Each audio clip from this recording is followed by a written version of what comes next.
안녕하세요. 저는 40대 초반 여자입니다. 저는 현재 혼자 딸 둘을 키우고 있는 워킹맘입니다. 남편이 작년에 사고로 갑자기 죽어버렸어요. 남편이 저와 같은 하늘에 없다는 게 저는 아직도 믿기지 않습니다. 지금도 저녁이면 남편이 퇴근하고 들어와 저와 함께 저녁 준비를 하고 아이들 숙제를 봐줄 것만 같아요. 큰아이는 이제 초등학교 5학년이고 둘째가 2학년입니다. 아이들은 남편이 죽고 거의 한 달 동안 학교에 가지 못할 정도로 힘들어했어요. 큰딸은 아예 말을 하지 않을 정도로 힘들어했습니다. 남편은 아이들에게도 좋은 아빠였거든요. 남편은 회사에 있는 시간을 제외한 나머지 시간을 모두 다 아이들에게 썼어요. 아이들이 태어나고 나서는 주말뿐이 아니라 평일에도 일하고 들어오면 피곤할 텐데도 아이들 숙제도 봐주고 아이들이 잠들 때까지 옆에 함께 누워 있어주고는 했습니다. 그런 모습을 볼 때마다 저는 샘이 나서 괜스레 툴툴거렸어요. 이제 아이들도 아닌데 언제까지 재워주려고 그래. 그냥 자기들이 알아서 자기 내버려둬. 애들 금방 커. 아빠 찾을 때 옆에서 챙겨줘야지. 나중에 사춘기 오면 아빠랑 말도 안 할 텐데 지금이라도 시간 같이 많이 보내야지. 난 사춘기 와도 아빠랑 시간 많이 보낼 거야. 그리고 나중에 결혼하게 돼도 결혼식 전날까지 아빠한테 재워달라고 할 건데? 나도. 아빠, 나도 결혼할 때까지 아빠가 옆에서 꼭 재워줘야 해. 뭐라는 거야? 너희 아빠이기 전에 내 남편이거든? 내 남편이면 나랑 자야지. 다 커서까지 재워달라고 하면 어떡해?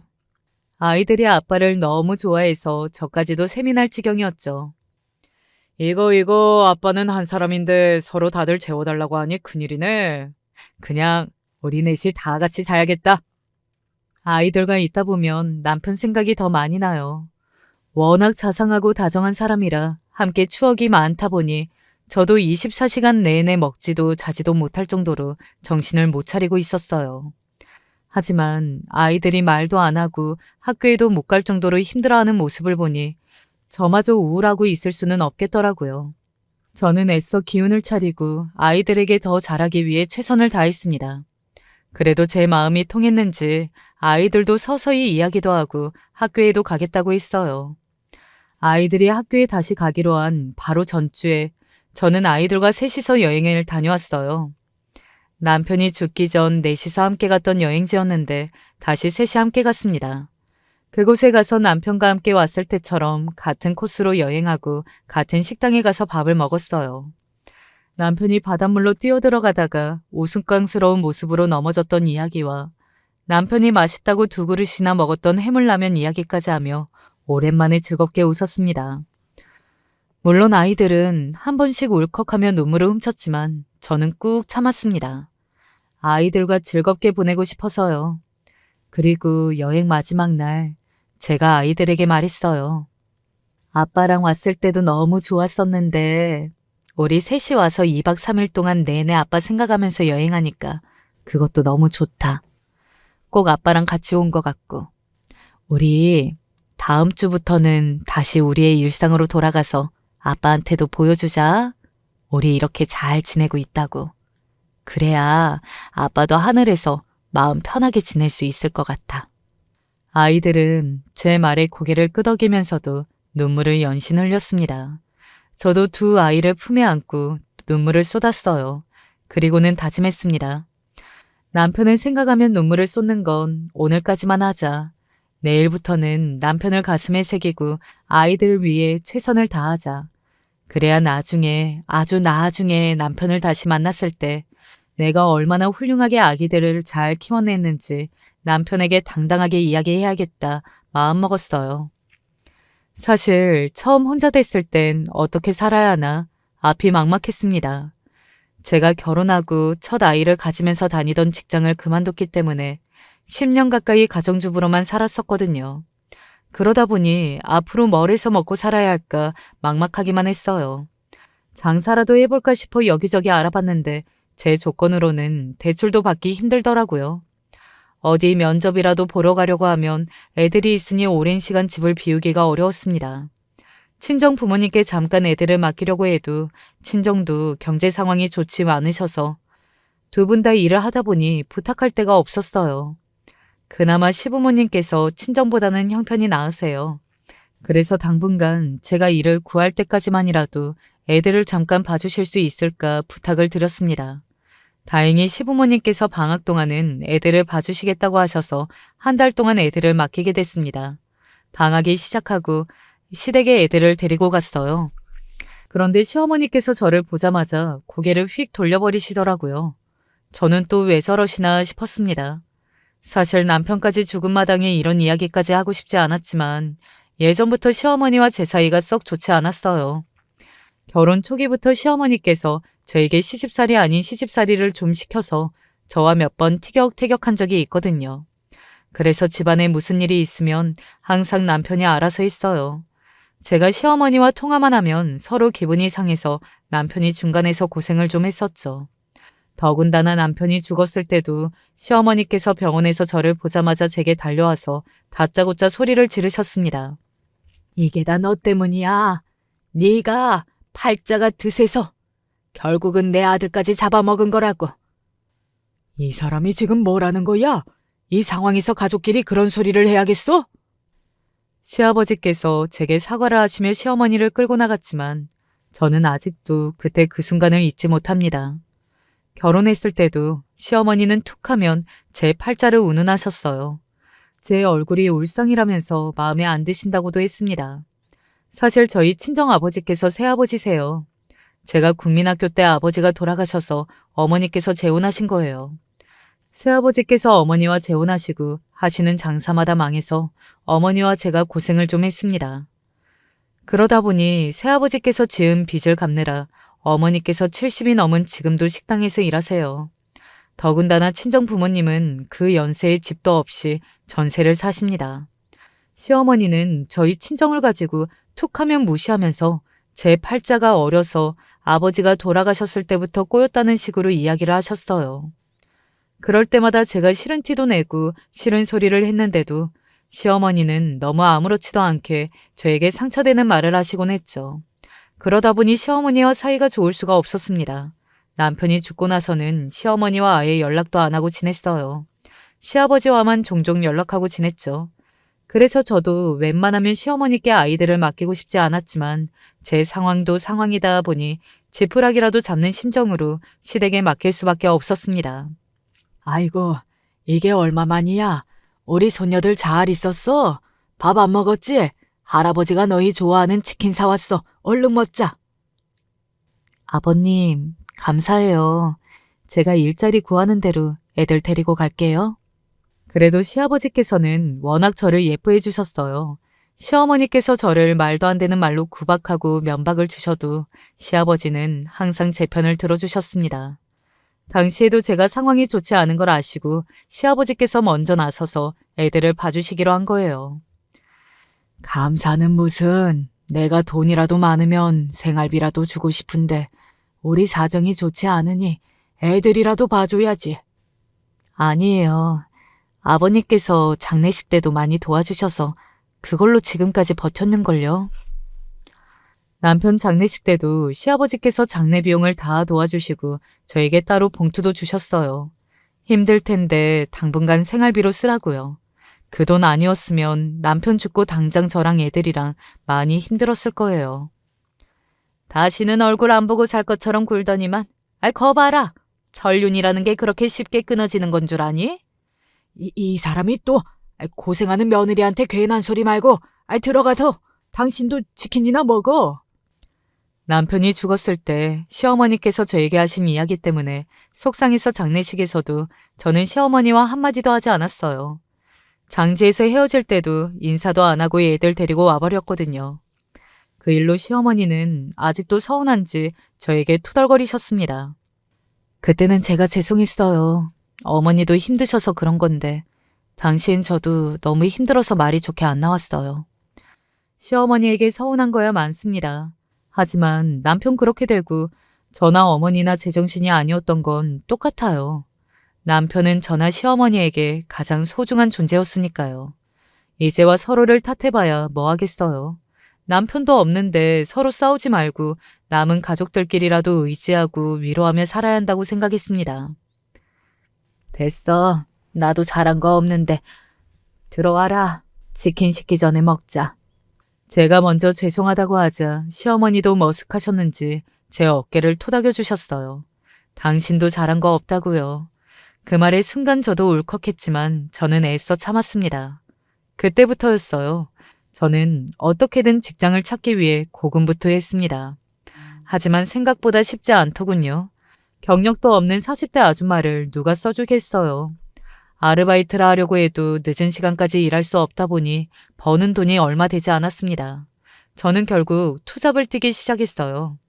오전엔 직장가에서 녹즙을 배달하고 오후엔 정수기 필터를 갈러 다녔습니다. 두 개 다 시간대를 자유롭게 쓸 수 있어서 아이들을 키우면서 일하기 편했거든요. 저는 하루가 어떻게 가는 줄도 모르고 일했습니다. 새벽에 일어나 아이들 아침밥을 준비해놓고 녹즙을 배달하러 가면 아이들끼리 알아서 학교에 갔습니다. 그리고 오후엔 무거운 짐을 들고 지하철을 타고 다니며 정수기 점검을 다녔어요. 그러던 중 제가 실수를 좀 했습니다.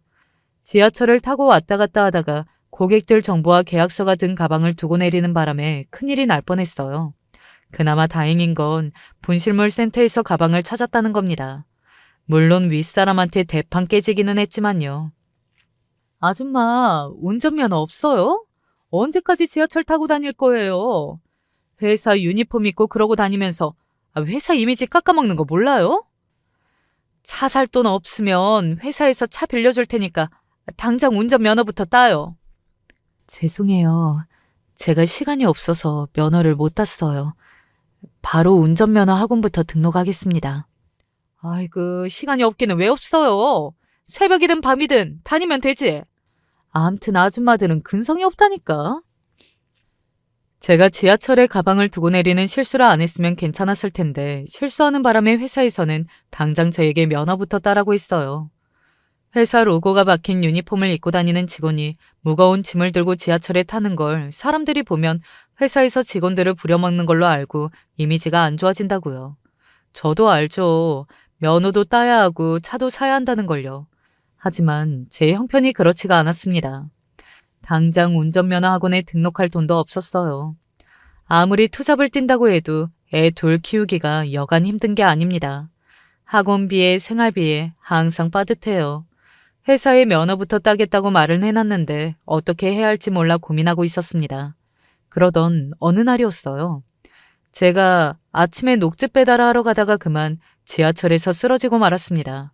주변에 있던 사람들이 전화를 해줘서 바로 응급실로 갔어요.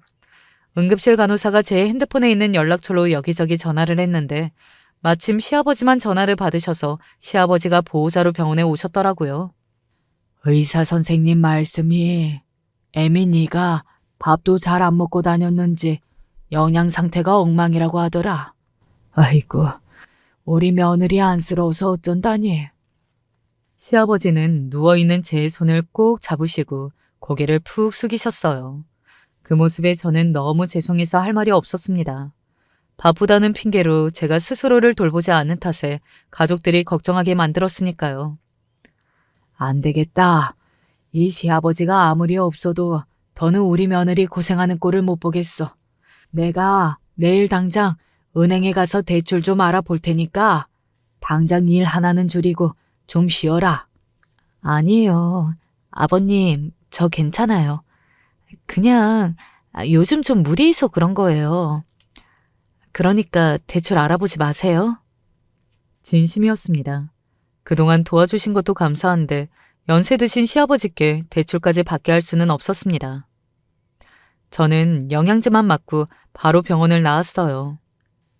시아버지께서는 애들이라도 데리고 가겠다고 하셨지만 저는 거절했습니다. 시부모님도 아들 잃고 하루하루 힘들게 버티시는데 저까지 일을 보탤 수는 없었어요.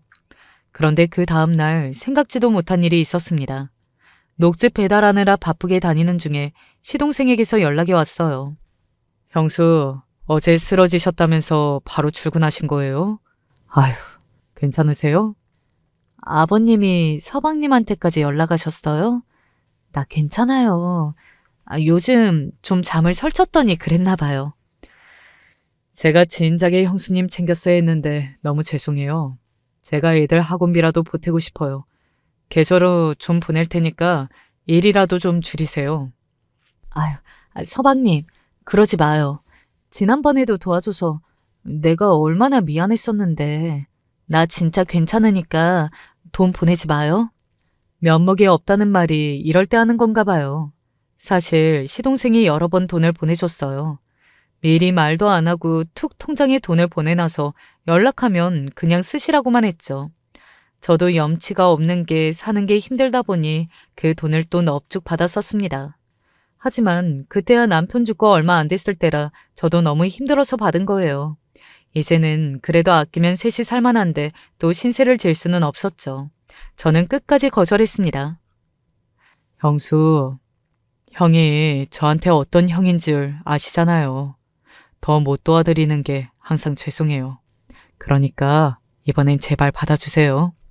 저도 들은 이야기지만 시동생이 고등학교 때 시부모님 사업이 잘못되면서 집도 날리고 가족이 뿔뿔이 흩어져서 산 적이 있대요.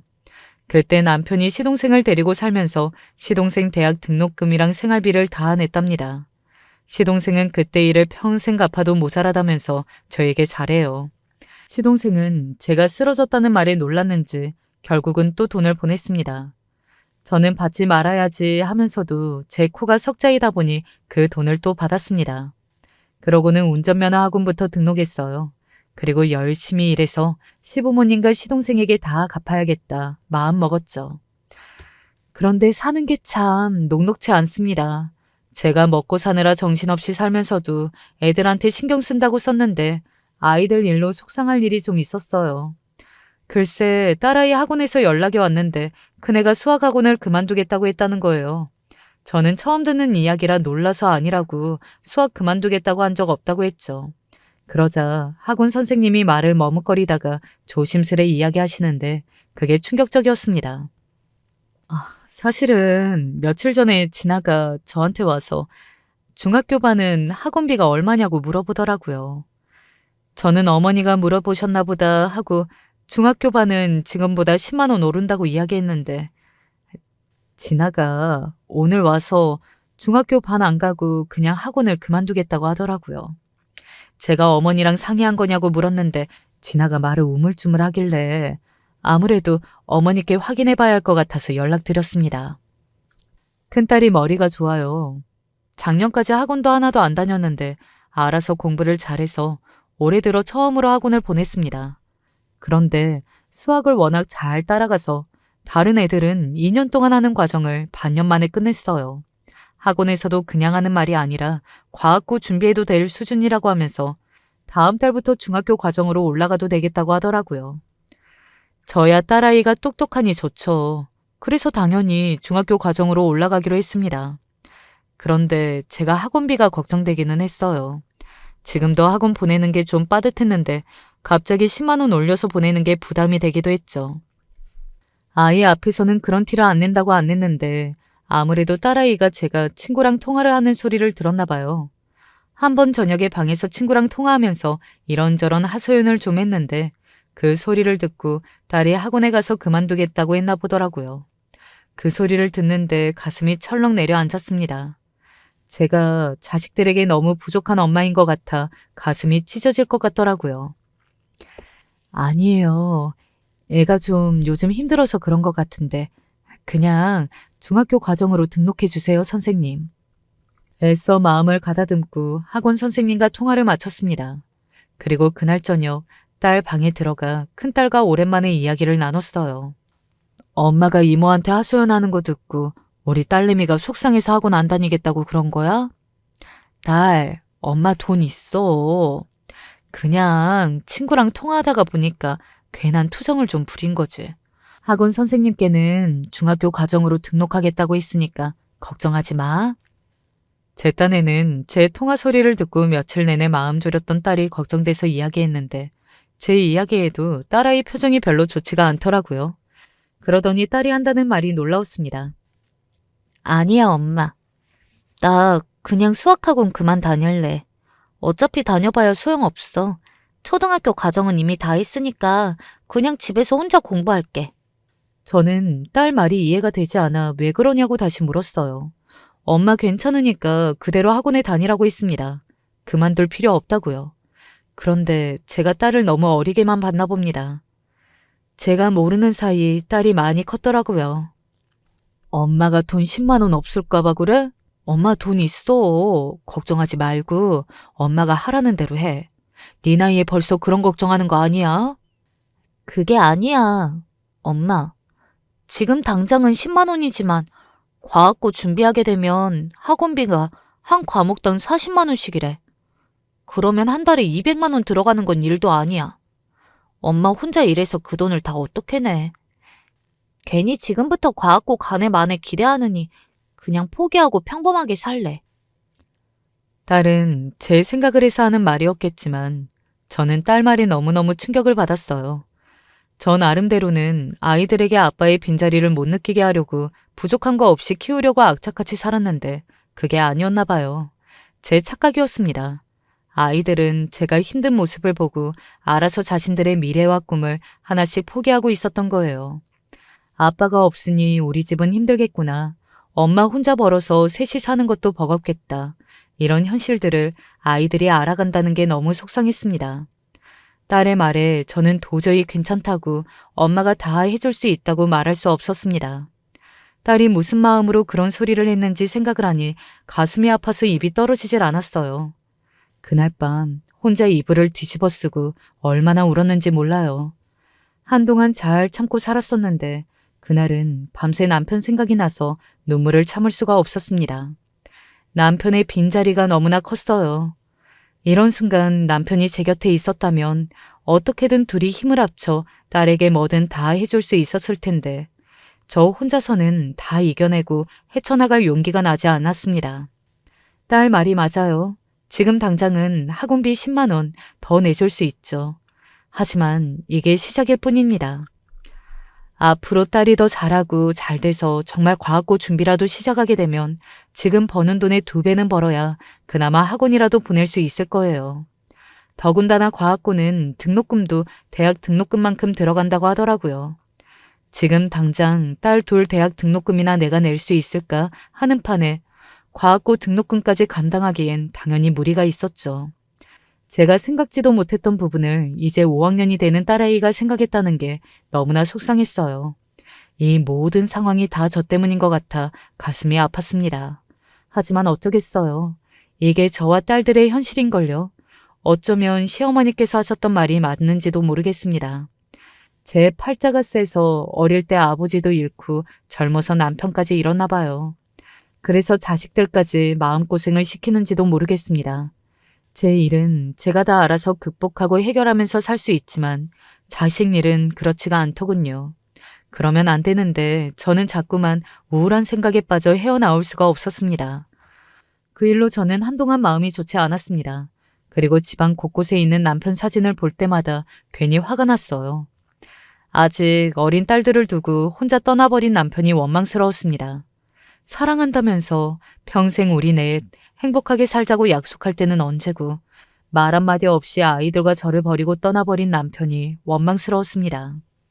제가 밤마다 남편을 원망하며 투덜거리는 소리를 하늘에서도 남편이 들었는지 제게 아주 신기한 일이 하나 생겼습니다. 그날 밤 꿈에 웬일로 남편이 나왔어요. 남편이 그렇게 떠나고 나서 한 번도 꿈에 안 나오길래 매정한 사람이라고 했었는데 그날 웬일로 꿈에 나왔더라고요. 꿈속에서 남편은 저를 꼭 안아주더니 같이 춤을 추자고 했습니다. 저는 민망하게 무슨 춤이냐고 남편을 밀어냈는데 남편이 제 허리를 꼭 안아주며 영화 속 주인공처럼 왈츠를 추더라고요. 그러다 갑자기 남편이 저를 안고 어디론가 데려갔습니다. 저는 무서워서 발버둥을 쳤어요. 그런데 그때 남편이 저를 절벽에서 그대로 던져버렸습니다. 그리고 잠시 뒤 절벽 아래에서 눈을 떴을 때 웬 돼지우리에 제가 빠져있더라고요. 그날 아침 눈을 뜨자마자 이건 100% 길몽이다 싶어 저는 바로 복권을 샀습니다. 그런데 웬걸 길몽이 맞았습니다. 제가 로또 2등에 당첨됐어요. 순간 저는 로또 종이를 몇 번을 확인했는지 몰라요. 그런데 진짜 2등이 맞더군요. 1등이었으면 더 좋았겠지만 그래도 생각지도 못한 행운이 저에게 생겼다는 게 너무도 신기하고 행복했습니다. 저는 혼자 몰래 은행에 가서 당첨금을 받고 와 그날 밤 딸들에게 제 통장을 보여줬습니다. 이것 봐. 엄마 돈 많지? 이거 아빠가 엄마한테 주고 간 돈이야. 그러니까 너희들이 하고 싶은 거 이 돈으로 다 해줄 테니까 앞으로는 돈 걱정하지 말고 열심히 공부만 해. 알았지? 1, 10, 100, 1000만, 10만, 100만, 천. 와, 엄마 7천만 원이나 있는 거야? 와, 우리 부자네. 그럼 나 앞으로 학원도 다 다니고 과학고도 갈 수 있는 거야? 혼자 다 큰 척을 그렇게 하더니만 역시 아직 어린애는 어린애더라고요. 돈 7천만 원이 든 통장을 보더니 우리 부자라면서 좋아했어요. 그럼 다 해줄 수 있어. 그러니까 공부 열심히 해. 응, 엄마, 나 진짜 공부 열심히 해서 과학고도 가고 카이스트도 갈게. 그래서 아빠 대신에 엄마 절대 고생 안 시키고 행복하게 해줄 거야. 제가 딸을 행복하게 해주고 싶어서 통장을 보여준 건데 결국은 또 제가 울어버리고 말았습니다. 남편을 대신해서 저를 행복하게 해주겠다고 하는데 빈말이라도 너무 감격스럽고 행복하더군요. 그리고 그날 밤 저는 잠에 들기 전에 양손을 꼭 쥐고 눈을 감았어요. 그러고는 마음속으로 남편에게 편지를 보냈습니다. 여보, 고맙고 너무 미안해. 내가 당신 혼자 그렇게 떠난 거 밉다고 원망해서 속상했지. 그래서 나 위해서 이렇게 큰 선물 보내준 거지? 나 이 돈 절대 허투루 쓰지 않고 우리 딸들 위해서 쓸 거니까 걱정하지 마. 나 다시 힘내서 씩씩하게 잘 살게. 하늘에서 남편이 우리를 지켜주고 있다는 기분을 느끼고 나자 저는 다시 일어설 수 있었습니다. 로또 당첨금 7천은 그대로 놔뒀어요. 그 돈은 남편이 선물로 준 돈이니 오로지 아이들 교육비로 쓰기로 하고 저는 다시 열심히 일했습니다. 자식 키우시는 분들은 아시겠지만 애들 키우다 보면 돈 들어갈 때가 너무 많잖아요. 남편 덕분에 한시름 놓았지만 그렇다고 넋놓고 살 수는 없었습니다. 저에게 쉴 시간은 없었어요. 그러다 시댁에 일이 생겼습니다. 시아버지께서 돌아가셨어요. 시아버지께서 원래 심장 질환이 있으셨는데 산에 갔다가 내려오시는 길에 갑자기 쓰러지셔서 병원에 입원하셨어요. 계속 의식이 돌아오지 않아 한 달 정도 중환자실에 계시다가 돌아가셨습니다. 시아버지 장례식에서 저는 오열하듯 울었어요.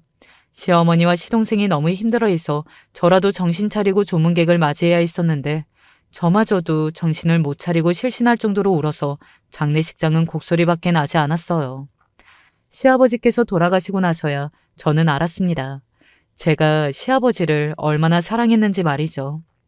저에게도 새아버지가 계셨지만 사실 저에게는 시아버지가 더 친정 아빠 같았어요. 처음 결혼했을 때도 시어머니께서 저를 이유 없이 구박할 때마다 시아버지는 항상 나서서 제 편이 되어주셨습니다. 딸 둘을 낳았을 때도 시아버지는 남편보다 먼저 집에 오셔서 저를 병원까지 데리고 가주셨어요. 거기다가 남편이 직장에서 퇴근하고 올 때까지 진통하는 제 손을 잡아주시고 얼굴도 쓰다듬어 주셨습니다.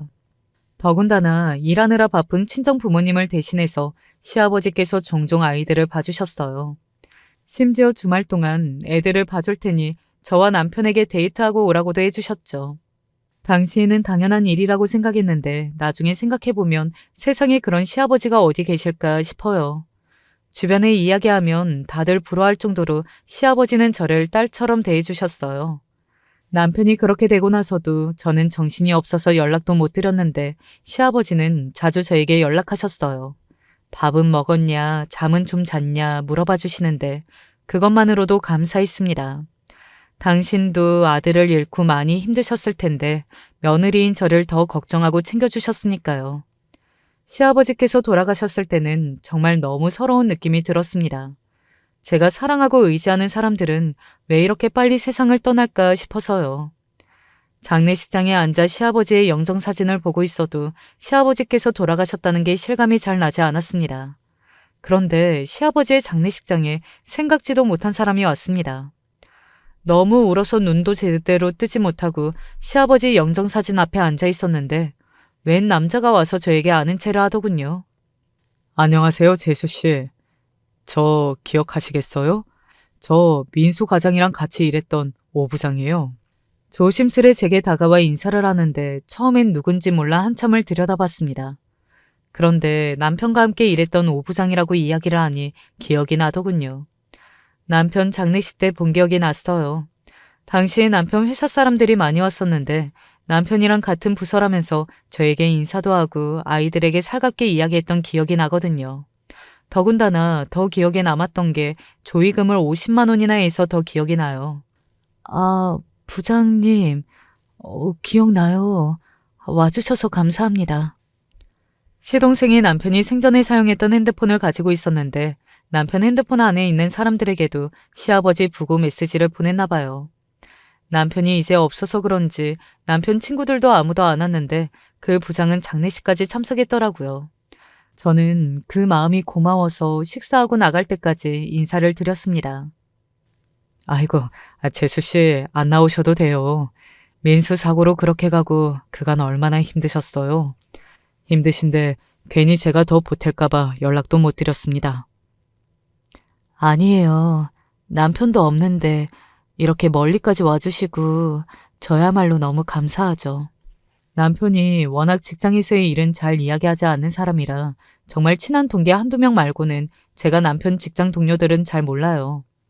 그런데 남편 장례식 때도 그렇고 시아버지 장례식 때도 그렇고 소식을 듣자마자 한달음에 달려와준 부장님에게는 감사했습니다.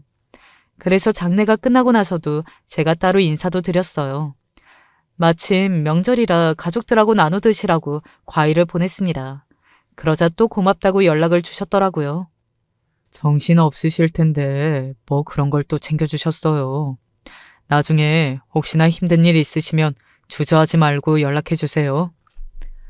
말이라도 고맙다라는 말이 바로 이럴 때 쓰는 말이더라고요. 저는 진심으로 말이라도 너무 감사했습니다. 직장에서 만나서 몇 년 같이 일한 정도로 이렇게 챙긴다는 게 힘든 일인데 오 부장이라는 분은 정말 좋으신 분 같았죠. 그러던 어느 날이었습니다.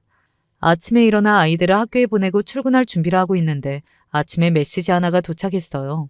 모르는 번호로 온 문자였는데 웬 주소가 하나 적혀 있더라고요. 안녕하세요.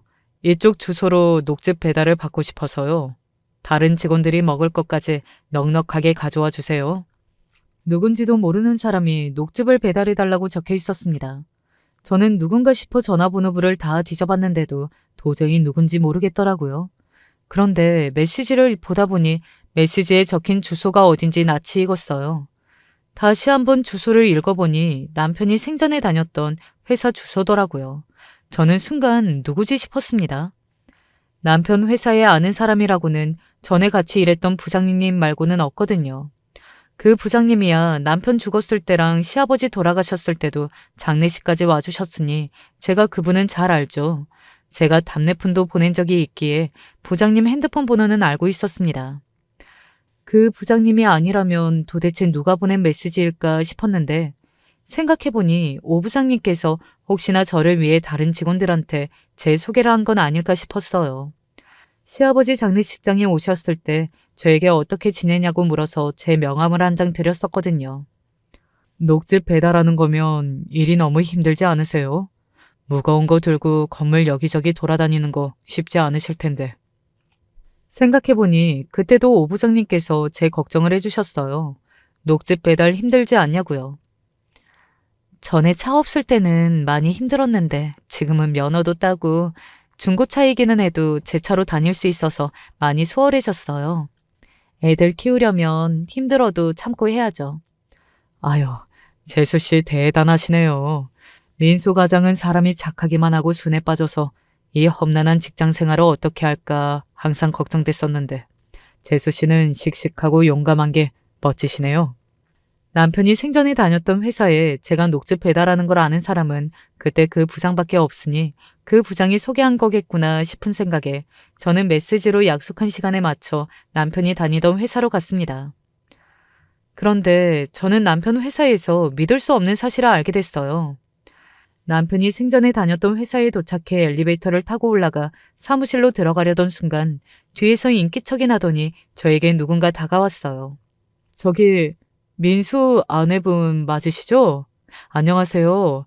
저 장례식장에서 잠깐 뵀었는데 저 민수 동기 유영준이에요. 기억하시겠어요?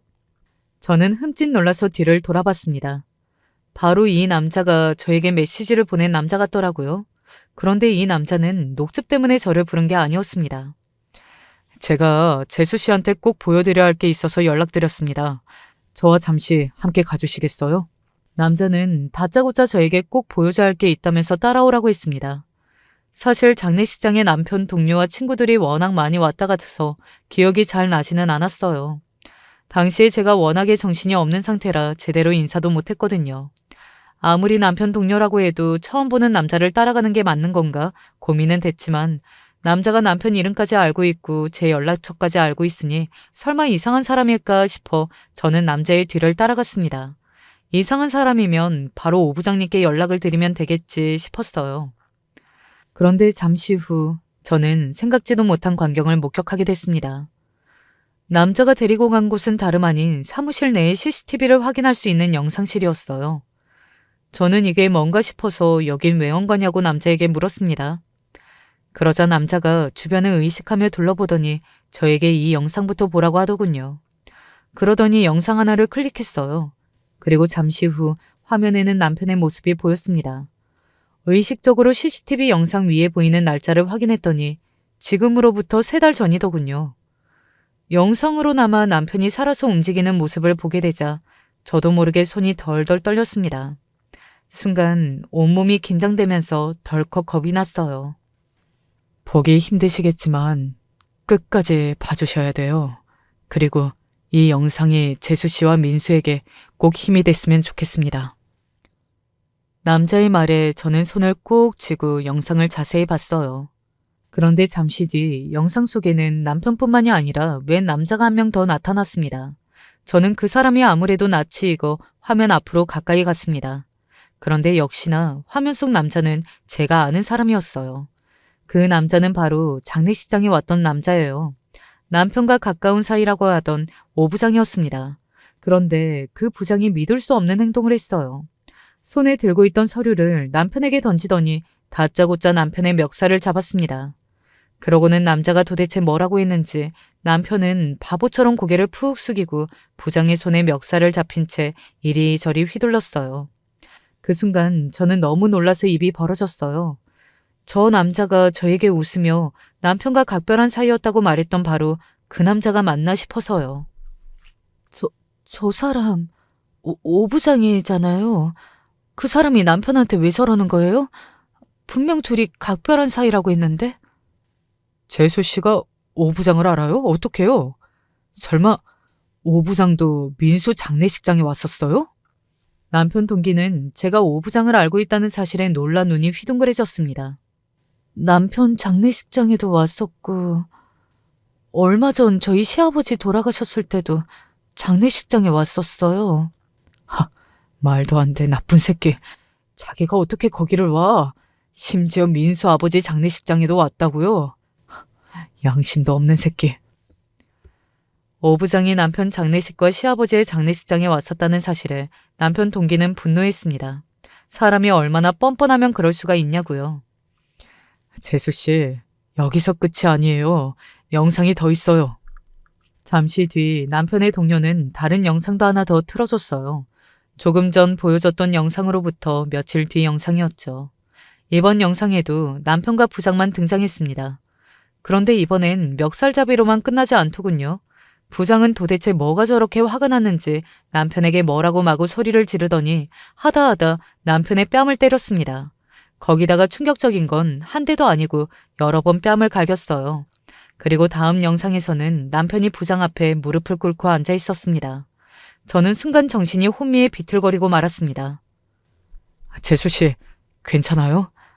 많이 놀라실 거라고 생각은 했었는데 그래도 이 영상을 재수 씨가 꼭 봐야 할 것 같아서요.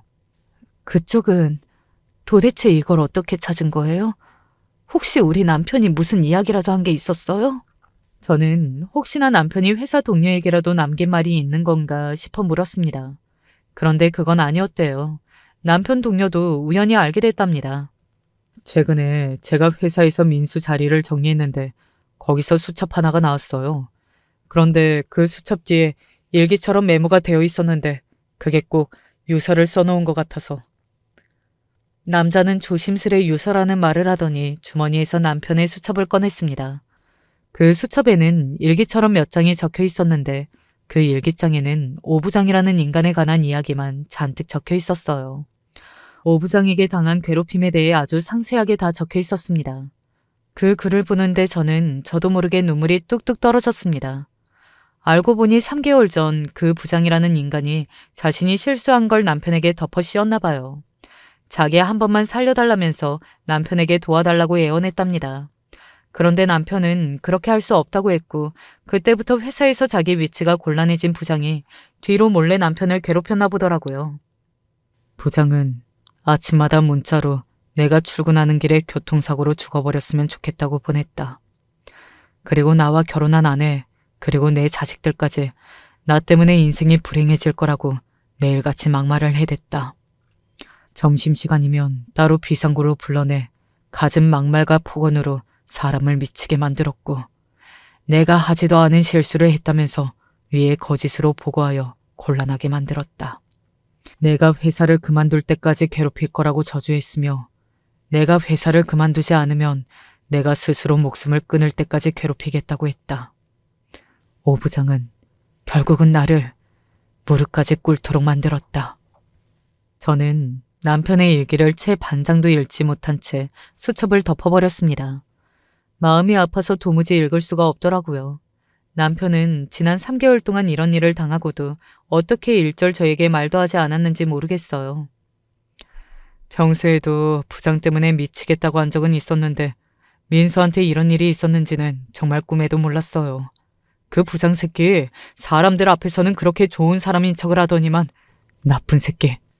저는 이 상황을 믿을 수 없어 어안이 다 벙벙했습니다. 알고 보니 남편이 회사에서 괴롭힘을 당하고 있었답니다. 그것도 같은 부서 부장한테요.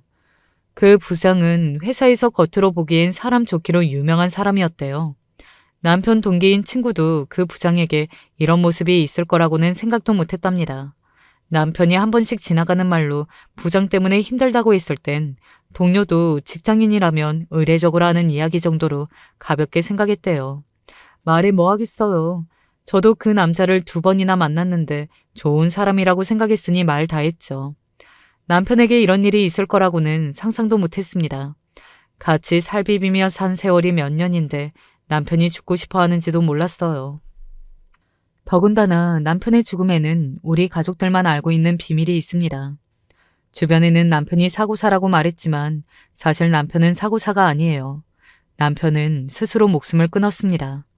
시어머니께서 남편이 스스로 목숨을 끊었다는 사실을 가족들에게 말할 수 없다고 하셔서 장례식장에 오신 분들은 다 사고가 났다고 말한 거예요.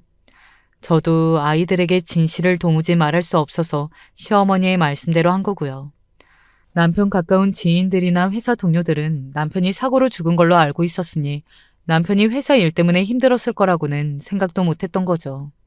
사실은 남편 사고사 아니에요. 스스로 목숨을 끊었어요. 유서 하나도 안 남기고 죽어서 도대체 이게 무슨 일인가 싶어 지난 몇 개월 동안 나 때문인가 자책하고 있었는데 남편이 이렇게 혼자 힘들어하는 줄은 몰랐어요. 남편이 죽고 저도 혼자 자책을 많이 했어요. 남편과 한 번씩 티격태격한 적은 있었지만 부부 사이도 나쁘지 않았고 아이들과도 잘 지냈습니다. 저는 혹시나 제가 시어머니와 자주 다투고 제가 시어머니에 대해 나쁘게 이야기해서 남편이 힘들었던 거 아닌가 마음이 쓰였습니다. 건강하게 잘 지내던 남편이 갑자기 그렇게 허망하게 가버렸으니 저로서는 별의별 생각을 다 한 거죠. 정말 너무 안타깝네요. 이렇게 힘들었으면 주변에 이야기하지. 남겨진 사람들은 어떻게 살라고. 영상을 보고 눈물을 참고 있던 남편 동기도 제 이야기에 결국은 바닥에 주저앉더니 눈물을 흘렸습니다. 지켜주지 못해 미안하다면서요. 저는 애써 눈물을 꾹 참았어요. 그리고 남편의 수첩을 다시 한번 펼쳤습니다. 여보, 그리고 우리 딸들. 아빠가 못나서 미안해. 이렇게 바보처럼 떠나버려서 미안하다. 하지만 도저히 견딜 수가 없어. 나 자신이 너무 초라하고 보잘것없는 존재인 것 같아. 너무 힘들어. 여보, 그리고 우리 딸들 사랑해. 남편의 마지막 말에 저는 가슴이 철렁 내려앉는 것만 같았습니다. 하지만 바보처럼 이렇게 울고만 있을 수는 없었어요. 남편이 이 작은 수첩에 자기 마음을 꾹꾹 눌렀으면서 얼마나 가슴 아팠을지를 생각하니 도무지 가만히 있을 수가 없었습니다. 이 수첩이랑 CCTV 영상 제가 가져갈 수 있을까요? 그리고 이 일 절대 누구에게도 말씀하시면 안 돼요. 당연하죠. 이거 다 가져가세요. 그날 이후 저는 곧바로 남편을 괴롭혔다는 그 오부장 놈에게 고소장을 날려줬습니다. 그리고 얼마 뒤 그 오부장이라는 놈에게 연락이 왔어요. 재수 씨가 뭘 좀 오해했나 본데 잘 알지도 못하면서 다짜고짜 이러면 안 되죠. 무고가 얼마나 큰 죄인지 몰라요? 무고는 무슨? 내가 뭘 가지고 있는 줄 알고 그딴 소리를 내요. 당신이야말로 법정에서 거짓말했다가는 내 손에 죽을 줄 알아요. 아, 생전에 내가 민수 과장한테 얼마나 잘해줬는데 은혜를 이딴 식으로 갚나? 당신 지금 이거 감당할 수 있어? 부장이라는 새끼는 결국 제 앞에서 본색을 드러냈습니다. 저더러 무고라면서 막말을 하더군요. 웃기고 있네. 당신 사람 잘못 건드렸어. 우리 시동생이 누군 줄 알아? 현직 대법원 판사야. 당신 가만히 안 둘 거니까 각오해. 그랬습니다. 남편이 어릴 때부터 뒷바라지한 동생이 현재 대법원 판사예요. 남편은 판사인 동생에게 해가 안 되겠다고 항상 조심하던 사람이었습니다. 그래서 주변에 누구에게도 본인 동생이 판사라는 이야기를 안 하고 다녔어요. 혹시나 법적으로 문제가 있을 때 부탁이라도 할까 봐서요. 그런 남편이 그렇게 허망하게 죽어버리자 시동생은 너무나 슬퍼했습니다. 제가 애들 키우겠다고 녹즙 배달을 하겠다고 했을 때도 왜 고생을 하냐면서 생활비는 본인이 드릴 테니 천천히 하실 만한 일을 찾아보라고도 했어요. 자신이 가게라도 차려주겠다면서요. 저는 그날 남편의 회사를 나와 바로 시동생을 찾아갔습니다. 그리고 제가 가져온 영상과 수첩을 보여줬어요. 그러자 시동생은 영상을 보자마자 울분을 참지 못하고 터뜨렸습니다. 그러고는 곧바로 남편이 생전에 사용했던 핸드폰부터 찾아서 메시지 내용을 확인했어요. 그런데 남편은 이런 순간을 기다렸던 건지 오부장과 주고받은 메시지 내용을 다 캡처해서 저장해뒀더라고요. 오부장 그 새끼가 막말한 내용이 남편의 핸드폰에 고스란히 다 남아있었습니다. 다음날 바로 저와 시동생은 변호사 사무실에 함께 갔어요. 시동생과 가장 친한 변호사에게요. 형수, 걱정하지 말아요. 지금부터는 제가 다 알아서 할게요. 이렇게 든든할 수가 없었습니다.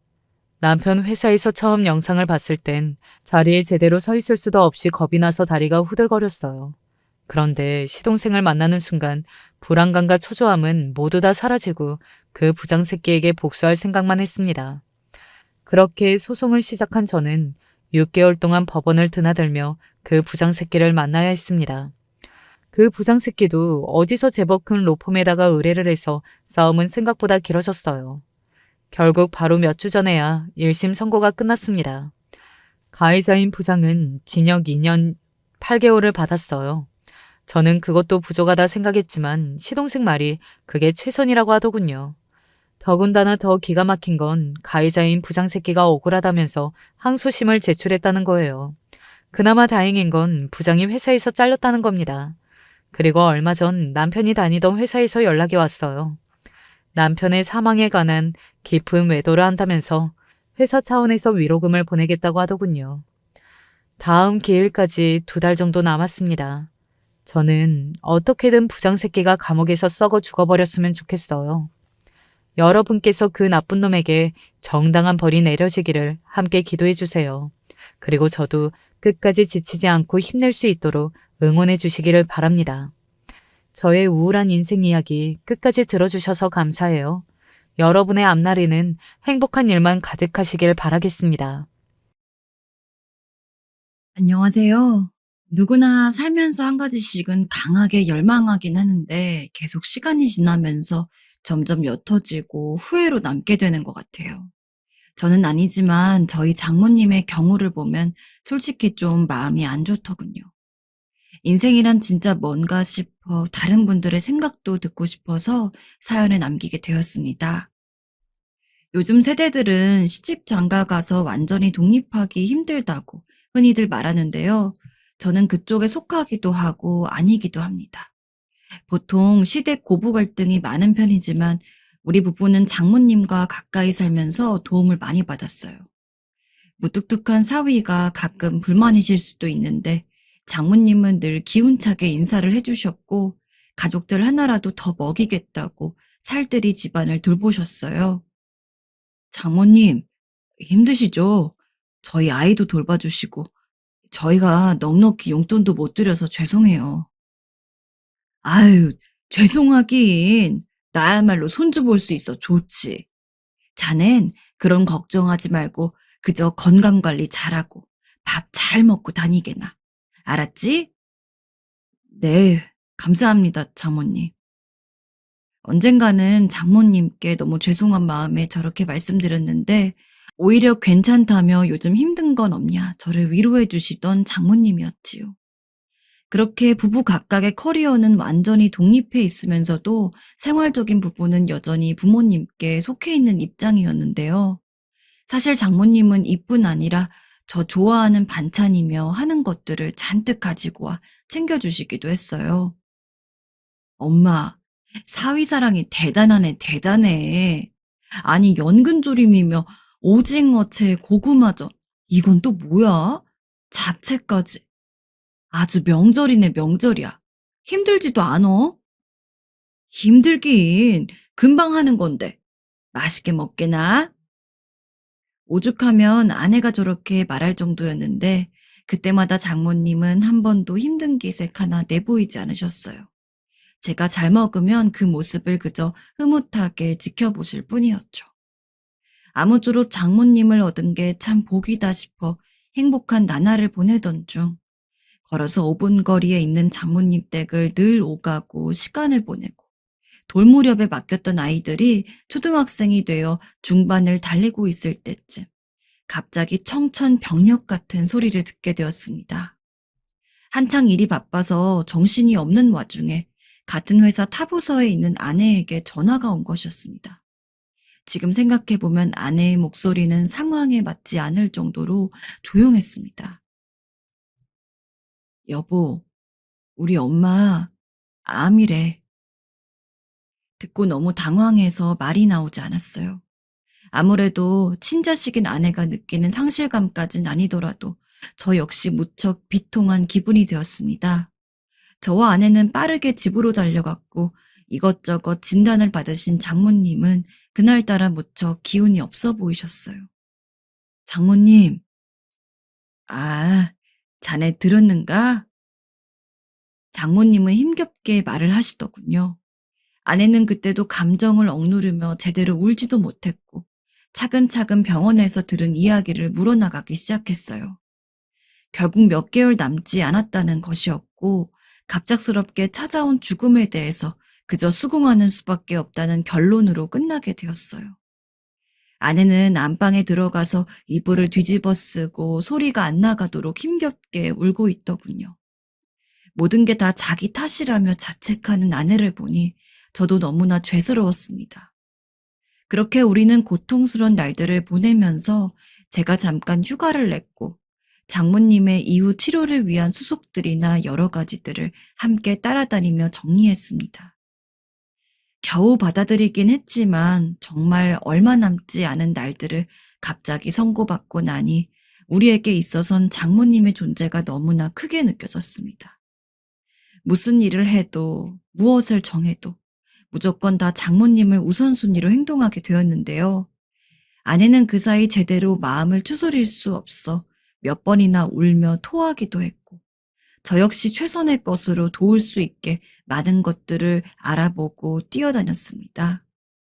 그러던 사이 점점 장모님의 병화는 악화되었고 이미 마음의 준비는 억지로 할 수밖에 없었지만 병원에서 내려지는 말들은 어쩌면 그렇게 망치로 발등을 내려 찍는 듯 무서운 말들만 나오는 걸까요? 이조차도 하나씩 익숙해져야 한다는 생각이 너무나 가슴 아프고 두렵게 느껴졌습니다. 저도 이 정도인데 아내는 얼마나 괴로웠으며 당사자인 장모님은 얼마나 삶에서 많은 생각이 드셨을까요? 얼마 지나 장모님은 무언가 결심을 하신 듯 저희를 부르셨어요. 희진아, 시골 외할머니 댁 가면 엄마 영정사진으로 쓸만한 게 있을 거야. 작년에 이모들이랑 기념사진 찍은 것 중 괜찮은 게 있거든. 그것 좀 가져다 주겠니? 너무나 덤덤하게 본인의 장례를 준비하려고 하시는 장모님의 모습을 보니 정말 견딜 수가 없었습니다. 대략적인 상황이 돌아가는 것을 보아 장모님의 말이 합당하긴 하다는 것을 아는 아내는 그저 알겠다고 몇 번이나 반복해서 답할 뿐이었어요. 그렇게 장모님 무릎에 얼굴을 묻고 한참을 울었습니다. 아주 예전에 한번 방문해 본 적이 있었던 처가 외할머님 댁이라 저도 얼핏 기억은 하고 있었어요. 그래서 아이들을 저희 어머니께 맡기고 아내와 함께 갔습니다. 이때의 일이 훗날 얼마나 큰 결과를 가져올지 모른 채로 말입니다. 영정사진으로 쓸만한 것을 찾아서 얼른 나올 생각으로 들린 건데 저희는 여기서 엄청난 일을 알게 되었습니다. 장모님이 저희에게 억지로 숨기신 것도 아니었지만 숨겨져 있던 사연이 있었는데요. 일단 우리가 도착했을 때 아내의 친정 어른들이 몇 분 계셨고 미리 사정을 말씀드려서 그런지 다들 표정이 어두우셨어요. 예전에 쓰셨던 방이자 이제는 창고가 돼버린 곳을 안내받았고 거기서 장모님이 말씀하신 것들을 둘러보았는데요. 그런데 거기서 저희는 아주 의외의 것을 발견하게 되었고 뭔가에 묶인 것처럼 멈춰서게 되었습니다. 바쁘게 둘러보던 중에 갑자기 아내가 말하더군요. 이게 뭐지? 웬 노트 몇 건들을 집은 아내가 그것을 사사삭 펼쳐보았어요. 평소에도 책 읽는 걸 좋아하시고 필사하시는 걸 좋아하는 장모님이셨는데 아주 젊은 날에도 글 쓰시는 걸 즐기셨는지 일기장이 몇 권 있던 것입니다. 아무래도 일기인지라 비밀스러운 영역이었고 저는 손대지 않고 아내가 그것을 물끄러미 읽더군요. 계속 짧은 탄성을 내지르는 아내의 반응이 왜 그런가 싶었는데 이윽고는 저를 부르는 것이었어요. 여보, 엄마한테 이런 일이 있었나 봐. 무슨 일인데 그래? 알고 보니 장모님께선 생전에 아내에게 단 한 번도 말한 적이 없는 이야기가 적혀 있던 것이었어요. 그러니 당연히 저도 금시초문이었고 아내와 저 둘 다 무척 당황하게 되었어요. 내용인즉슨 장모님께서는 학창시절부터 무척 좋아했던 분이 따로 계셨고 20대 초반이 될 때까지 거의 4, 5년간을 연애를 하셨던 모양입니다. 결혼을 약속해서 둘 다 그 꿈에 부풀어 있었는데 남자분 쪽 사정이 뭔가 좋지 않았는지 집에서 크게 반대를 했고 억지로 현재 저의 장인어른과 결혼을 하는 사정으로 흘러가게 되셨나 봅니다. 그렇게 듣고 나니 저도 모르게 장모님과 장인어른의 평소 모습을 반사적으로 떠올리게 되었는데요. 생각해보니 두 분이 어떤 부부의 모습으로 지내셨던 건지 문득 헷갈리더군요. 아내도 같은 생각이었는지 별안간 의외의 말을 하는 것이었습니다. 엄마가 그래서 나보고 그렇게 말했구나. 무슨 말? 너는 꼭 네가 좋아하는 사람이랑 결혼하라고. 이야기를 계속 들어보니까 아내가 이제서 말하는 거지만 어릴 적에 두 분이 자주 싸우셨고 장인어른이 장모님께 손찌검도 곧잘 하셨다는 것입니다. 저는 단순히 아내가 자랄 때 매우 엄하셨다는 건 알았지만 그 정도로 장모님에게 함부로 대하셨다는 것은 몰랐습니다. 우리 집 이야기 나쁘게 해봤자 나만 손해니까. 근데 우리 엄마 진짜 많이 힘들었겠다. 아내는 말을 다 잇지 못하고 얼굴을 묶고 흐느꼈어요. 저희 장인어른은 수년 전에 돌아가셨고 장모님은 혼자가 되셨는데요. 저는 두 분의 모습을 자세히 본 적은 없고 그저 평범한 부부라고만 생각했어요. 그러나 원해서 한 결혼이 아니며 그 결혼 생활 안에서도 장모님은 차마 밖에 말하기 어려운 남편의 폭언이나 폭력 등을 감안하면서 힘겹게 가정을 지켜오셨던 것입니다. 그리고 대략 내용을 보니 장모님은 하기 싫은 상태로 억지로 시집을 가게 되었고, 자신에게 함부로 대하는 장인어른의 모습에 더 경악을 하셨던 것 같습니다. 원래 결혼을 약속했던 남자분에게 찾아가셨던 적도 있다고 적혀 있더군요. 허나 내용을 보니 남자분이 자기는 새로 결혼할 여자를 찾았으니 더 이상 연락하지 말라고 거절을 했나 봅니다.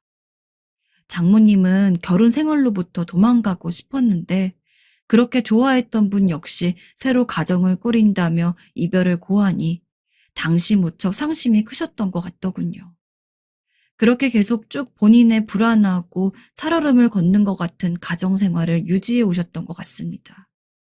이후 들려오는 아내의 말은 참 마음이 아팠습니다. 엄마는 늘 아빠한테 그렇게 말 못할 소리를 듣고 울면서도 그 다음날 되면 변함없이 우리를 챙겼어.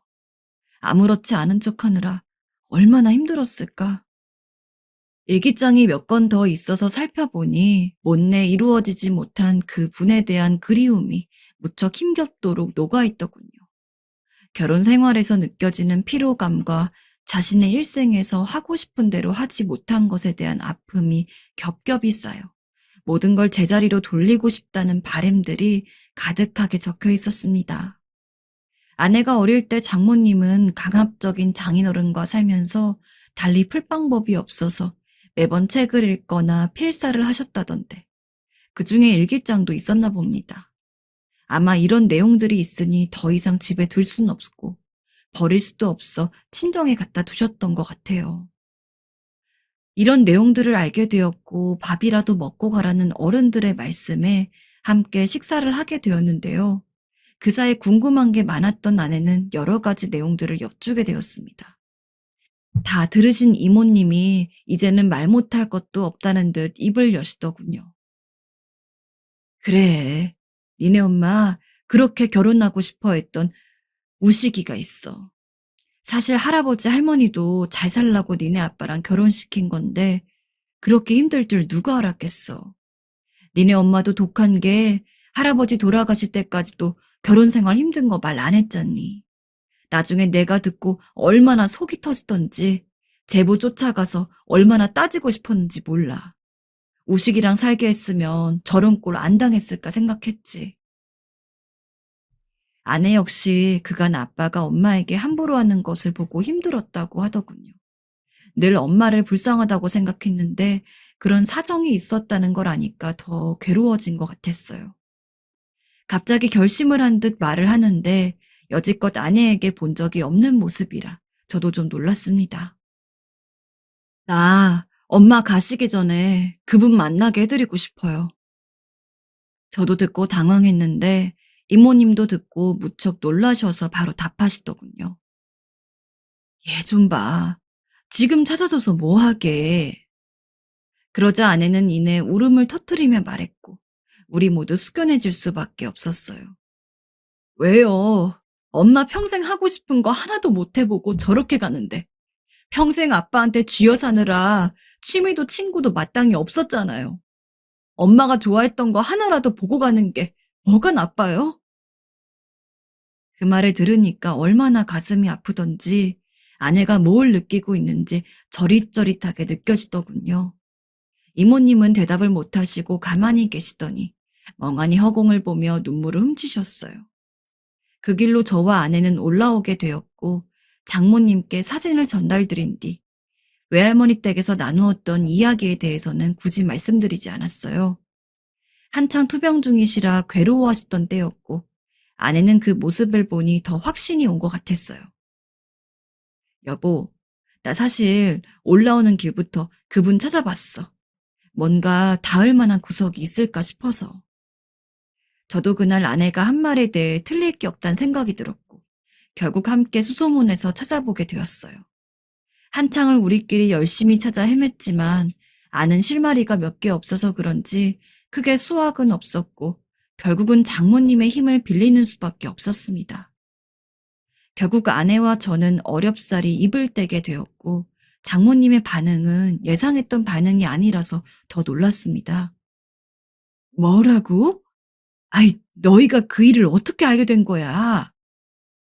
한창 안색이 나쁘고 병색이 짙었던 장모님은 새삼 이 화제가 나온 것에 대해서 당황스러워 하셨어요. 엄마, 미안. 일기장을 봤어. 엄마한테 그런 사연이 있는 줄 몰랐어. 다 쓸데없어. 옛날 일이야. 괜한 일 하지 말거라. 장모님의 표정은 더 어두워지며 힘드니 나가달라고 하셨습니다. 우리가 괜한 일을 한 것일까 싶어서 머리가 너무 아파오더군요. 가뜩이나 아프신 분께 더 신경을 쓰게 해드린 것 같아 마음이 편치 않았습니다. 그러던 중 사정을 들으신 저희 어머니께서는 다른 입장을 말하시더군요. 그럼 너희가 할 수 있는 한에서 한번 조용히 찾아봐라.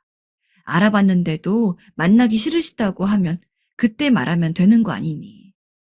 어쩌면 너무 지난 일이라 본인도 갑작스러울 수 있는 거야. 생각해보니 이미 말을 꺼내기도 했고 어머니의 말씀도 맞는 것 같았어요. 아내가 처음 꺼냈던 말은 제가 볼 때도 무척 설득력 있게 느껴졌거든요. 평생을 본인 뜻대로 무엇 하나 해보신 것도 없이 사셨고 본인을 괴롭게 했던 남편이 먼저 가고 딸네 집을 봐주는 것을 위안으로 삼으셨던 장모님. 본인이 그렇게 원하고 그리워했던 것이 여행이라면 해드리고 싶고 물건이라면 사드리고 싶고 그게 사람이라면 한 번이라도 보여드리고 싶은 게 임종을 앞둔 부모님을 둔 자식의 마음인 것 같아요. 그렇게 알아봤는데도 싫다고 하시면 그때 가서 그만두는 것도 장모님의 결정이니 그에 따라도 되지 않을까 싶었어요. 결국 저와 아내는 다소 더 상황이 어렵게 가게 되긴 했지만 간병을 하는 틈틈이 열심히 알아보고 연락을 취하게 되었습니다. 일기장에 있던 내용들을 읽어보면 남자분은 먼저 결혼해버린 장모님에 대해서 무척이나 애달픔과 그리움, 서운함을 많이 느끼셨던 것 같았어요. 그래서 홧김에 다른 여자분과 빠르게 만나서 결혼을 하신 듯 했습니다. 장모님은 아무리 부모의 뜻이라지만 그것을 거절하지 못하고 따르게 된 자신을 원망하시는 내용이 가득했고요. 설상가상으로 결혼한 지 얼마 안 돼서 평탄치 못한 생활들을 이어가게 되니 더욱 기가 막히고 간절하게 그분을 그리워하다가 그렇게 천천히 멈추게 되셨더군요. 삶도 평탄치 않았는데 죽음도 마음대로 할 수 없이 그저 운명에 따라야 하는 장모님이 참 안타까웠습니다. 아내도 그런 모습 때문에 더 못 견디게 힘들어하며 하나라도 엄마의 힘든 실타래를 풀어주고 싶어 했고요. 점점 장모님의 병화는 위태해지고 밤에도 괴로워하시고 아내도 이성을 잃어가던 와중에 예상치도 못했던 곳에서 연락을 받게 되었습니다. 꽤 신경을 기울여 기다리고 있던 결과이기도 했지만 막상 받게 되니 너무 얼얼했어요. 아내가 장모님의 옛 사랑분을 찾기 위해 근처 지역이나 관련된 커뮤니티 SNS에서도 많은 수소문을 했고 우리 엄마의 옛 친구분을 만나고 싶다고 많이 알려왔었는데요. 그것을 보고 가족이 연락을 해온 것이었어요. 바로 그 아드님으로부터 온 메시지였는데요. 하지만 우리는 여기서 답을 듣고 적잖이 충격을 받았어요.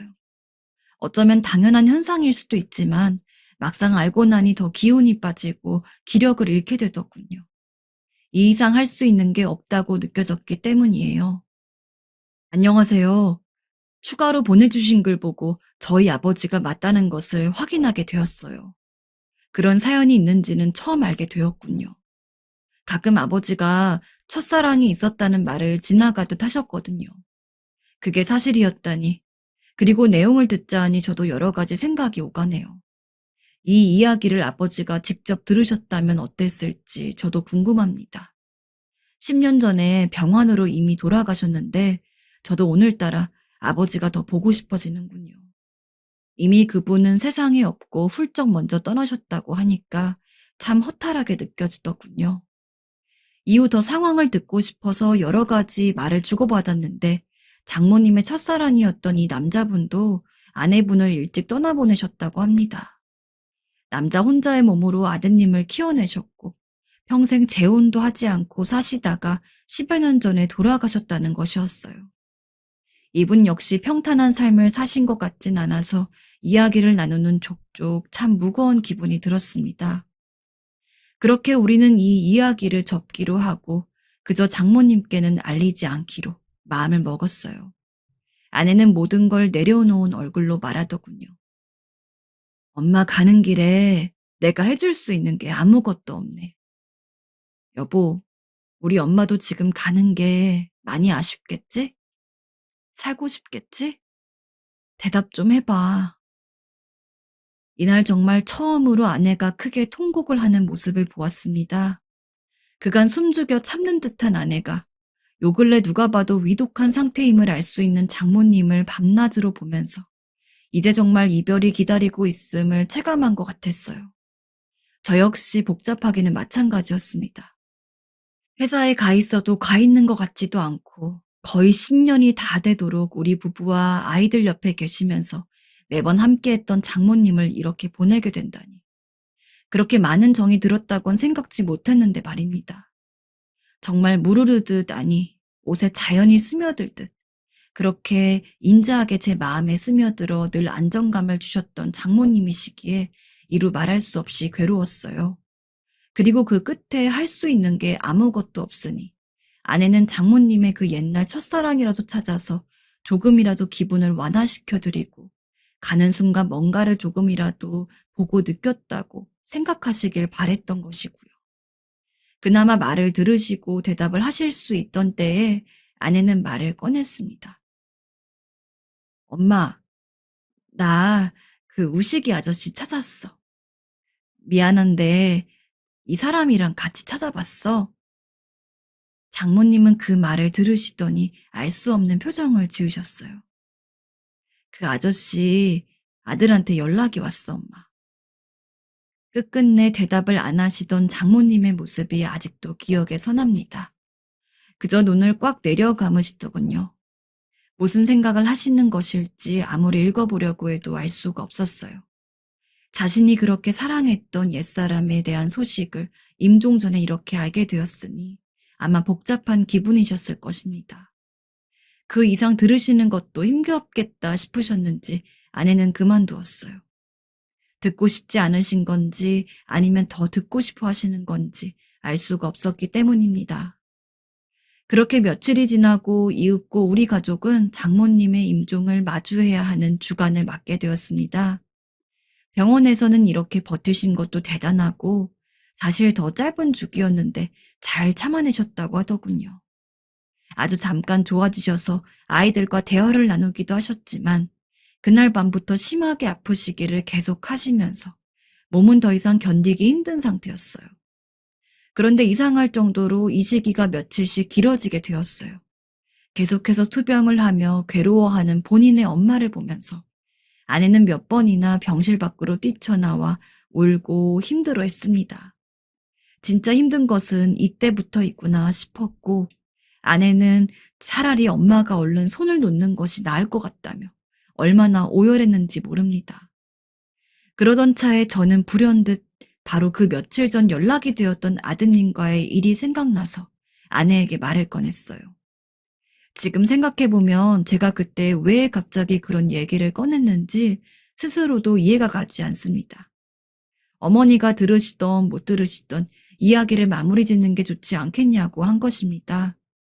당시 이도저도 못하고 괴로워하던 아내는 할 수 있는 건 다 해보자는 생각이었는지 결국 말을 꺼냈습니다. 엄마, 힘들지. 우리가 전에 알아봤던 그 우식이 아저씨 있잖아. 그 아저씨 엄마한테 보여주고 싶었는데 먼저 하늘에 가셨대. 엄마보다 10년 전에 먼저 갔나 봐. 분명히 들리시긴 하는 상태셨는데 장모님은 여전히 반응을 알 수 없는 표정이셨고 눈을 멀겋게 뜨고 계실 뿐이었어요. 저도 그때 왜 그랬는지 모르겠지만 왠지 그냥 그래야 될 것 같아서 그 아드님께 SNS로 다급하게 연락을 했어요. 이런저런 사정을 말씀드렸더니 너무나 감사하게도 멀지 않은 곳에 아버님 산소가 있다며 한번 가보시겠냐고 하시더군요.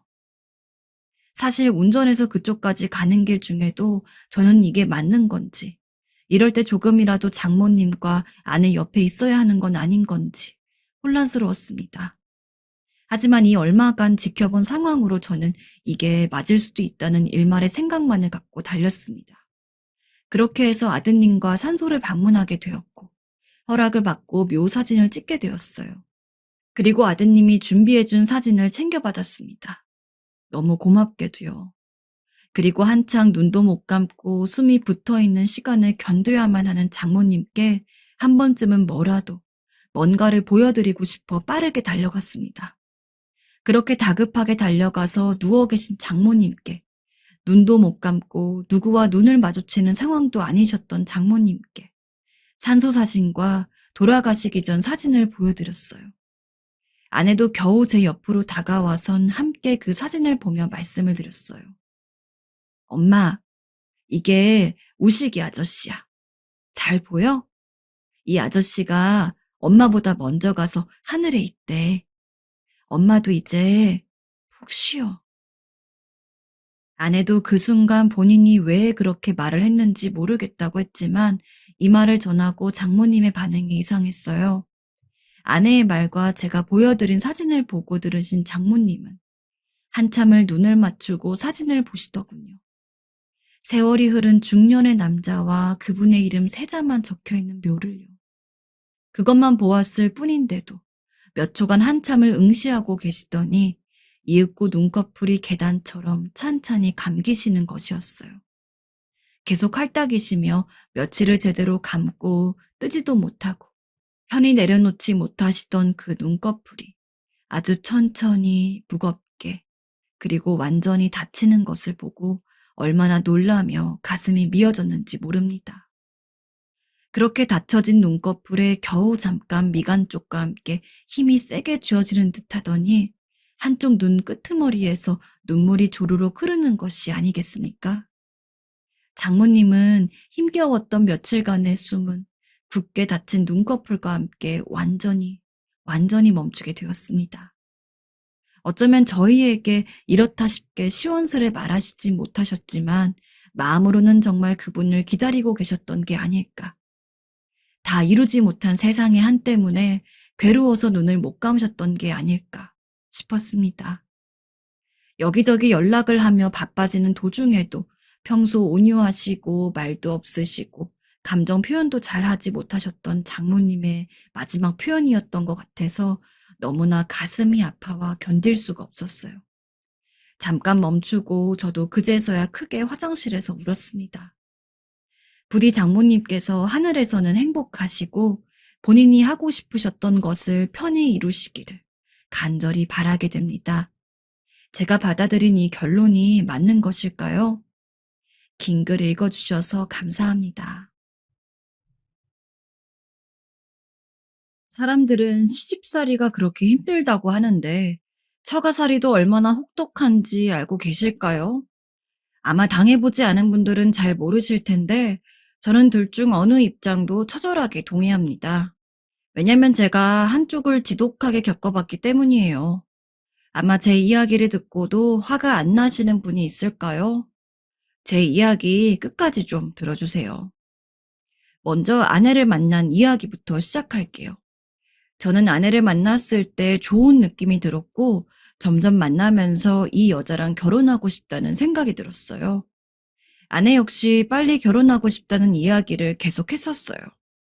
고민하던 저에게 아내의 이 한마디가 확 사기를 끌어당긴 거나 마찬가지였답니다. 나는 외동딸이라 늘 형제가 없고 외로웠어요. 나만의 가족을 빨리 만들고 싶었고 그게 당신이 되었으면 좋겠어요. 사실 아내가 프로포즈를 한 거나 마찬가지였고 그게 미안해서 저도 극장을 빌려 크게 이벤트를 준비하고 그렇게 결혼하게 되었어요. 아내는 정말 사랑스러운 사람이었고 우리가 오래 만난 것도 아니지만 우리의 결혼은 순탄하리라고 믿었어요. 하지만 제 눈에 귀엽고 예쁘게 느껴졌던 아내는 저뿐 아니라 장인어른과 장모님께도 무척 사랑스러운 딸이었어요. 하지만 문제는 너무나 과하게 사랑스러울 정도로 아끼는 딸이었다는 겁니다. 그게 사실 뭐가 문제냐? 부모가 자식 아끼는 게 당연한 거고 다들 그런 존재로서 만난 게 아니냐고 할 수도 있는데요. 저희 장모님은 아주 다소 정도가 지나치신 분이었어요. 어지간한 정도로 제가 이렇게 수식어를 붙일 이유가 없을 정도입니다. 신혼집을 구할 때도 보통 야단이 아니었습니다. 계속 장모님 댁 근처로 와서 살아야 한다고 하도 성하셔서 아버지께 도움을 좀 더 받고 신혼집을 얻게 되었어요. 그럼에도 수시로 들리셔서 평수, 구조, 인테리어까지 하나하나 지적을 하시는데 그때부터 갑갑함이 느껴지고 피로해지더라고요. 하지만 그것은 시작이었습니다. 신혼생활을 즐기기는커녕 우리가 잠깐 산책을 나가거나 근교로 나가기만 하면 장모님께 전화가 걸려왔어요. 그것도 아내가 아닌 저에게요. 자네 어딘가? 집에 없는 것 같은데? 아, 네, 장모님 집에 오셨어요? 그래, 내가 김치 좀 주려고 왔더니 왜 없어? 차도 안 보이네? 지영이랑 어디 나갔나? 사실 죄를 지은 것도 아닌데 매일 장모님이 집에 찾아오실 때마다 우리는 집에 있어야 하는 것만 같았고 당연히 저녁 식사를 하고 가시는 겁니다. 차를 돌려서 서둘러 온 게 한두 번이 아니었어요. 물론 거절도 해본 적은 있지만 장모님은 전혀 이해하지 못하셨어요. 아내는 전혀 가운데서 중재를 해주지 않았고 할 의지도 없어 보이더군요. 본인의 엄마가 남편을 이렇게 오라가라 하고 우리 부부 사이로 자꾸 들어오시는데도 당연한 거라고 여기는 듯 했는데요. 이때도 약간 낌새가 이상했는데 아내는 저와 둘 사이에 있었던 일을 시시콜콜 장모님께 일러바치고 있었더군요. 당시 장모님이 하루가 멀다 하고 우리 집에 오시는 통에 제가 너무 힘들고 지쳐서 아내에게 한마디 한 적이 있었어요. 여보, 내가 더는 안 바래. 주말만이라도 우리끼리 시간 좀 보내자. 집도 가깝고 장모님 뵙고 싶을 때 언제든 자기가 가면 되잖아. 하지만 아내의 대답은 정말 가관이었고 내가 반해서 결혼했던 그 여자가 맞는 건지 혼란스러웠습니다. 오빠, 지금 우리 엄마 오는 거 싫다는 거야? 내가 어머님, 아버님 같고 그렇게 말하면 좋겠어? 엄마가 우리 걱정해서 오시는 건데 어떻게 그렇게 말할 수 있어? 아니, 내 말은 그게 아니고. 아, 됐어. 말하기 싫어. 말 걸지 마. 여기서 한 가지 말해두자면 저희 어머니와 아버지는 결혼한 이래 5년이 될 때까지 딱 3번 오셨어요. 제가 이렇게 정확히 세고 있을 정도로 두 분은 먼 지방에서 거의 오지 않으셨고 오라 마라 소리도 없으셨어요. 솔직히 너무 상황에 안 맞는 비유라고 생각하면서 혼자 베란다에 나가 있는데 갑자기 누가 배를 거칠게 눌러대는 것이었어요. 이제 느낌만으로도 그게 장모님이라는 것을 알 수 있었는데요. 장모님, 무슨 일이세요? 무슨 일이냐고? 장모님은 엄청난 기세로 저를 노려보고 계셨고 뭔가 단단히 화가 나셨는지 몸을 부르르 떠시는 겁니다. 자네 나랑 이야기 좀 하세. 그대로 저를 미치고 거실로 들어가시더니 언제나처럼 저희 소파에 털썩 앉으시더군요. 그 뒤로 줄줄 내뿜으시는 호통에 저는 경악을 금치 못했고 너무 놀라서 뒤에 있는 아내를 큰 눈으로 쳐다볼 수밖에 없었습니다. 지영이한테 내가 오는 거 싫다고 했다면서? 자네 내가 그렇게 싫은가? 내가 자네만 보면 한심해서 답이 안 나오는데 매일 들여다봐야지 별 수 있어. 그럼 좀 걱정 안 하게 잘하든가. 자네가 잘도 못하면서 뒤에서 그런 시답잖은 소리를 하고 있어? 정말 기가 막혀서 뭐라고 대답을 해야 될지 모르겠더군요. 저와 나눴던 이야기가 완전히 과장되어서 전달되어 버렸고 장모님이 하시는 말 속에 아무리 홧김이랐지만 저에게 비수를 툭툭 꽂는 말들이 순식간에 와장창 떨어져 나왔어요. 황당해서 아내를 보니 자기도 장모님이 이렇게 바로 달려올 줄은 몰랐던지 잠깐 당황한 듯 했지만 힐끔 저를 보고 고개를 돌려버리더군요. 그렇게 저는 몇 시간의 꾸중을 들으면서 기분이 상하니 자네가 밥을 사라는 말 같지도 않은 말을 들으며 밖에 나가서 식사까지 사드리고 왔어요. 그제야 장모님 기분이 조금 풀리었고 똑똑히 지켜볼 테니 잘해 라는 말을 엄포처럼 놓고 떠나셨습니다. 저는 그저 죄인처럼 고개를 숙였고요. 다시 생각해보면 왜 그렇게까지 저자세로 나갔는지 이해가 안 가네요. 하지만 당시에는 좀 헷갈렸어요. 신혼일 때라 제가 아내를 많이 좋아하기도 했고 연애 경험이 많지 않은 상태로 결혼한지라 초반에는 다 저만 맞추면 된다고 생각했어요. 저도 사람인지라 불끈불끈 화가 나기도 하고 불만이 올라올 때도 많았지만 어찌되었건 중간에 저는 출장도 있고 집에만 온전히 있는 시간이 있던 건 아니라서 그때그때 잠깐 숨 돌릴 틈이 있었던 덕에 5년은 그럭저럭 지냈어요.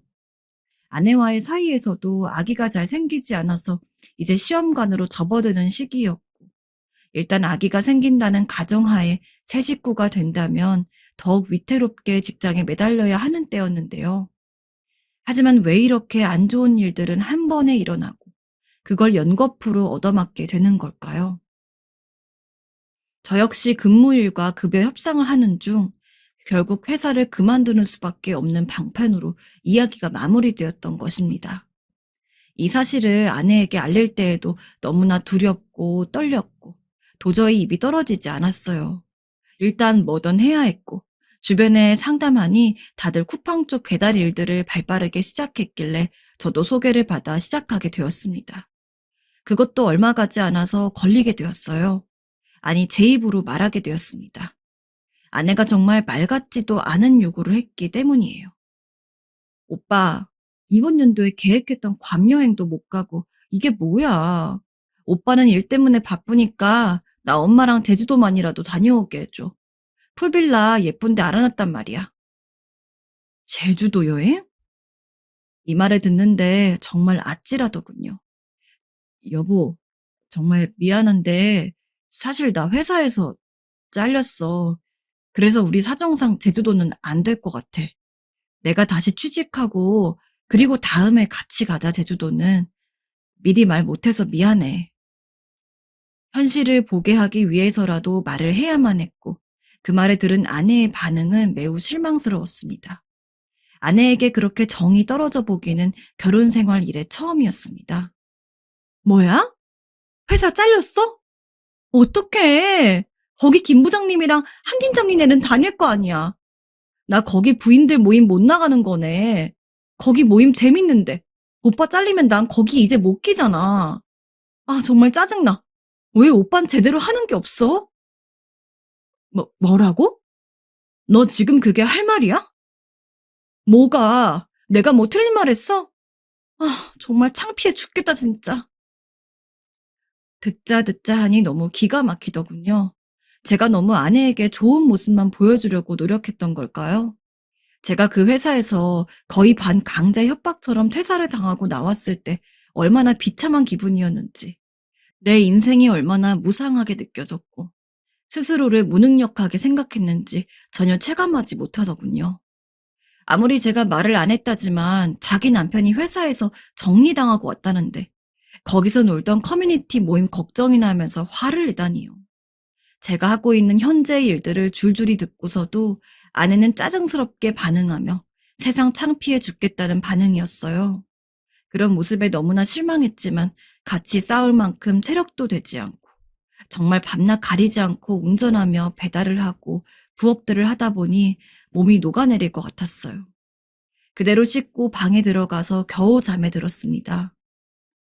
그런데 얼마 안 가서 이 시기에 저는 정말 머리를 얻어맞는 듯한 큰 충격을 받게 되었고 아내와의 결혼 생활을 진지하게 고민해야 할 상황에 처했습니다.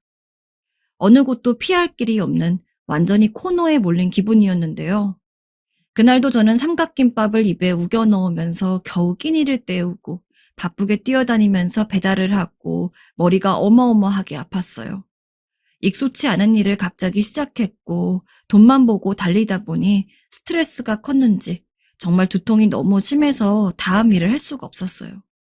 결국 마음은 원치 않으나 몸이 너무 지쳐서 집으로 돌아오게 되었는데요. 문을 열고 들어오자마자 저는 제 현재 상황과 전혀 어울리지 않는 모습을 목격하게 되었습니다. 오빠, 왜 벌써 왔어? 가뜩이나 머리가 아픈데 이 시간에 못 올 때를 온 사람처럼 당황하는 아내의 표정이 왠지 이상하더군요. 대답을 안 하고 아내 주변을 봤는데 백화점에서 쇼핑한 듯한 명품 박스가 두세 개가 있고 그것을 풀려 꺼내려던 중이었나 봅니다. 이게 다 뭐야? 당황한 아내는 2, 3초간 말을 못하더니 갑자기 표정을 확 바꾸면서 돌연 저에게 화를 내는 게 아니겠어요? 이게 뭐, 나 요즘 너무 우울하단 말이야. 이런 것도 못 사줘? 사실 이런 건 오빠가 내 손에 쥐어줘야 되는 거 아니야? 제 귀로 들려오는 소리가 뭔 소리인지 납득이 안 가고 아픈 머리는 점점 더 쩌렁쩌렁하게 울리고 온통 지쳐있는 제 몸에서는 땀 냄새가 더 나는 듯 했습니다.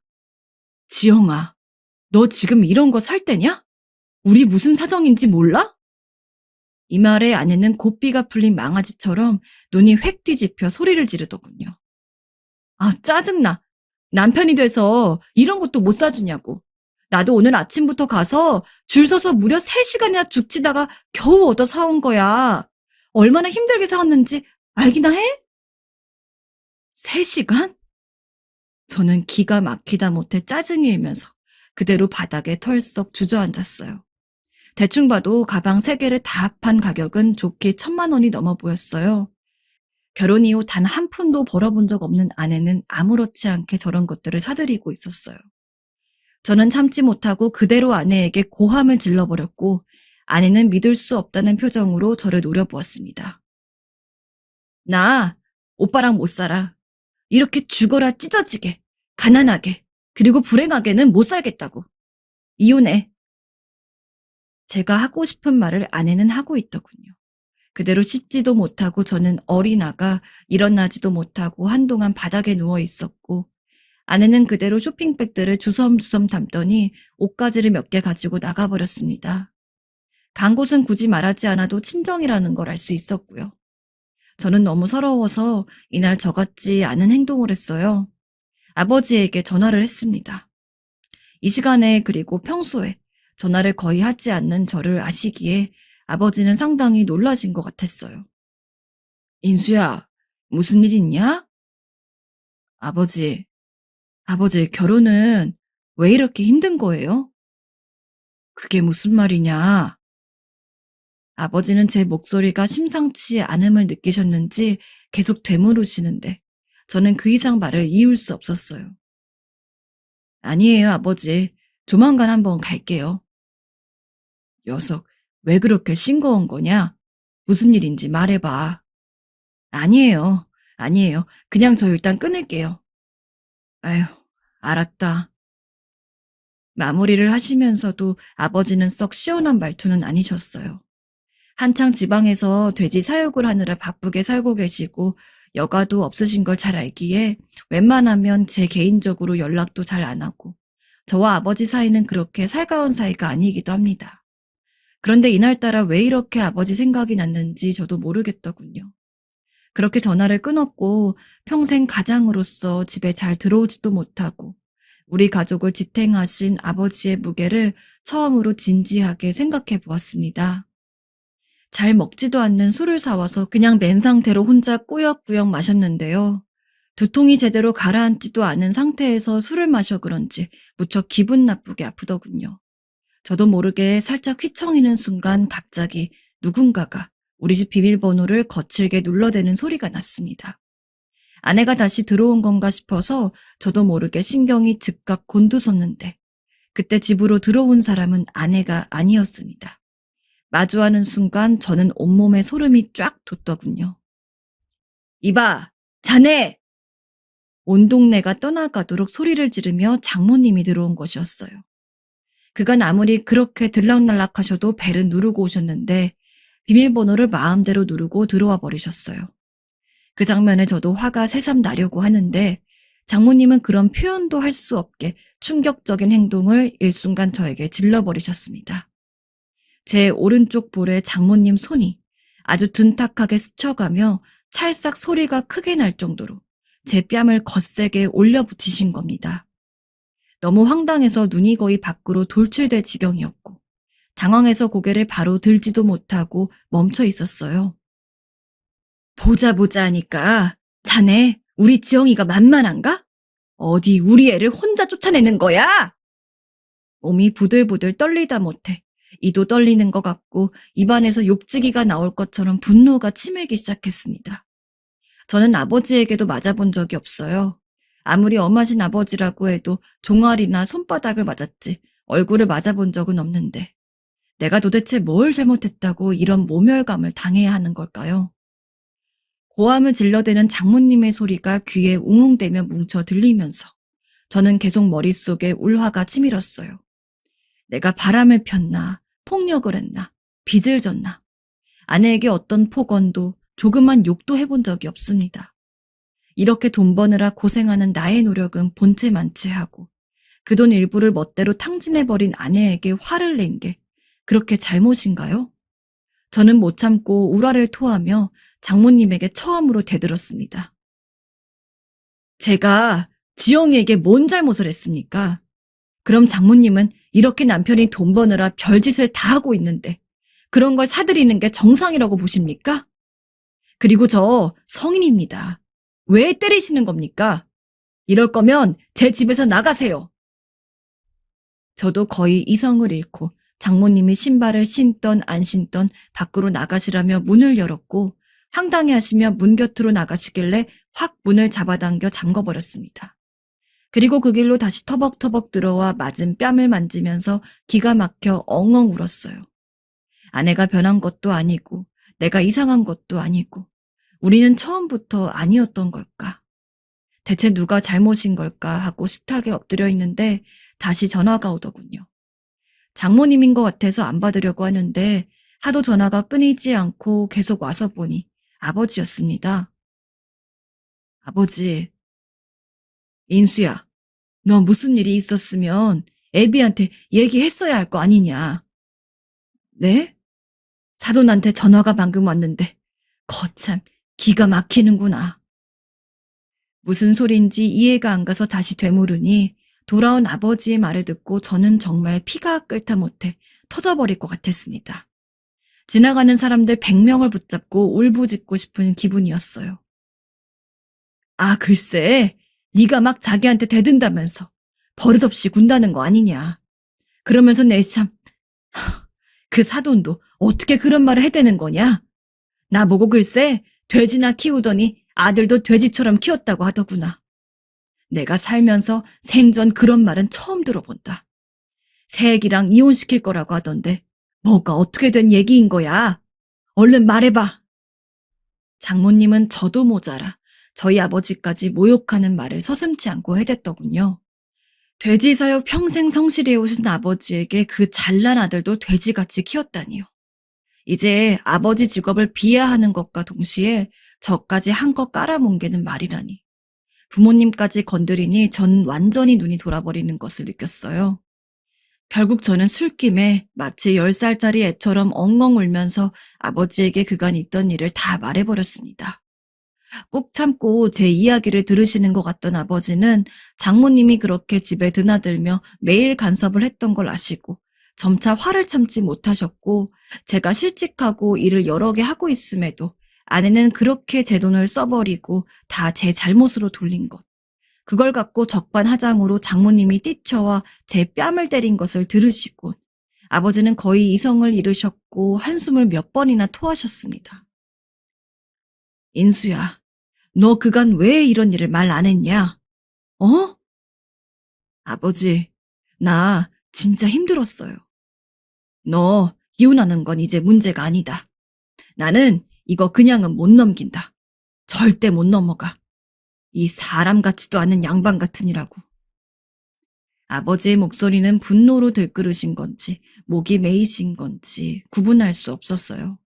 그러시더니 갑자기 장모님 댁 주소를 알려달라고 하시는 겁니다. 설마 무슨 일이 일어나는 게 아닌가 싶어 말을 하지 않으려고 했으나 아버지의 목소리는 점점 커지고 있었고 도통 쉽게 진화할 수 있는 수준이 아니었어요. 결국 저는 알려드리게 되었습니다. 이쯤 되니까 저도 뭐가 뭔지 분간이 안 되더군요. 하지만 시간이 지나 생각하면 할수록 뺨 맞은 일은 도저히 잊을 수가 없는 수치였으며 우리 아버지에게 해댄 심한 모욕을 생각하니 장모님에 대한 분노가 일었습니다. 나에게도 부모가 있다는 걸 인식할 필요가 있어 보였어요. 맨날 부모 없는 자식 마냥 그렇게 딸을 감싸던 장모님을 생각하니 아내고 뭐고 다 꼴보기 싫어졌어요. 그렇게 저는 부글부글 화를 냈다가 다시 추스르다가 너무 스트레스를 받아서 그런지 몸이 으슬으슬 아파오더군요. 그 길로 씻고 잠들었는데요. 이후에 거의 10시간 정도 정신없이 잠들었다가 깨보니 제가 모르는 사이에 엄청난 사건이 일어났다는 것을 알게 되었습니다. 당연히 아버지가 장모님 주소를 알았으니 가서 뭔가를 저지를 것이란 생각은 들었는데 생각보다 파장이 엄청 커져버렸더군요. 돼지나 키우니 자식도 돼지같이 그 모양으로 키운다는 장모님 말에 아버지는 그 길로 직원분과 돼지 5마리를 싣고 가서 장모님 집 배를 눌렀고 나와서 둘이 옥신각신하는 사이에 직원분을 시켜 돼지를 마당에 풀어버린 겁니다. 직접 눈으로 살아있는 돼지를 체험해 본 적이 없는 장모님은 기겁해서 어쩌지도 못하고 쫓아내기는커녕 손도 못 대고 집으로 뛰어들어가 그저 구경만 하고 있었나 봅니다. 그새 돼지들은 똥을 싸고 꿀꿀거리면서 난장판도 아니었던 모양이고 풀고 나가버린 아버지는 노발대발하며 전화한 장모님에게 일침을 날리셨다고 합니다. 이 돼지들이 뭐가 문제요? 사돈보다 훨씬 더 똑똑해 보이고 낫습니다. 그렇게 돼지들 무시하고 내 아들도 돼지 거리더니 사돈이 그렇게 돼지를 좋아하는 줄 몰랐네요. 어디 같이 한번 지내보쇼. 생전 돼지는 불구하고 동물이라면 질색하시던 장모님이라 여간 고역이 아닐 게 뻔했습니다. 저도 너무너무 화가 나서 장모님이라면 치가 떨리지만 계속 전화해야 되는 아내와 장모님을 보니 그게 더 싫어서 결국 다시 아버지를 설득했습니다. 너 분명히 알아라. 너한텐 내가 있고 네 엄마도 있어. 앞으로 그런 일 있으면 참지 말고 애비한테 말해. 너는 그런 취급받을 애가 아니다. 알았냐? 아직도 화를 못 누르시는 아버지의 말씀을 들으며 울컥하기도 하고 입을 막고 끄끄거리며 참았습니다. 그래도 일단은 그대로 가지 마시고 돼지들 다시 태워가시라고 설득해서 상황은 겨우겨우 일단락이 되었는데요. 그렇게 일상이 어느 정도 가닥이 잡히고 이틀 정도 지나 아내는 여전히 들어오지 않은 상태였고 저는 이 시간이 얼마나 편한지를 새삼 체감하게 되었어요.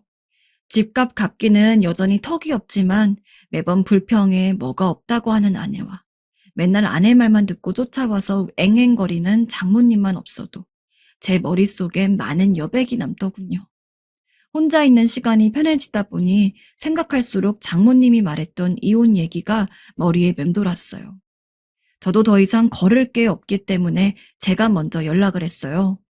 그렇게 원하셨으니 이혼을 진행하겠다. 서류는 제가 준비하겠다고 했습니다. 그랬더니 돌아오는 장모님의 대답을 대체 어떻게 생각해야 되는 걸까요? 내가 이혼하라고는 했지만 이번엔 용서해 줄 테니까 자네가 와서 지영이 데려가게. 무슨 말이십니까? 부부가 살다 보면 싸울 수도 있고 별일도 다 있는 거야. 어른 말 들어. 얼른 와서 데려가세. 왜 갑자기 손바닥 뒤집듯 변덕을 부리시는 걸까요? 당장이라도 이혼시킬 기세였고 뺨은 고사하고 더한 것도 할 수 있을 것 같았는데 말입니다. 갑자기 목소리는 팍 줄어들어서 저렇게 조곤조곤 말하는 걸 보니 우리 아버지가 나선 게 상당히 크게 각인되었나 봅니다. 그 와중에도 자기 딸 저보고 와서 데려가라고 또 허울 좋게 말하는 게 매우 불편하게 느껴지는데요. 당연히 저희 부모님은 이런 사정을 다 아시고 무조건 제 마음대로 하라고 아무 상관없다고 하십니다. 장모님 말처럼 그대로 살기에는 뭔가 마음에 안 들고 이 힘든 시기에 더 복잡하게 이혼 처리하면서 전쟁할 걸 생각하니 그건 그것대로 머리가 아픈데요. 다들 저라면 어떤 결정을 내리실 건가요?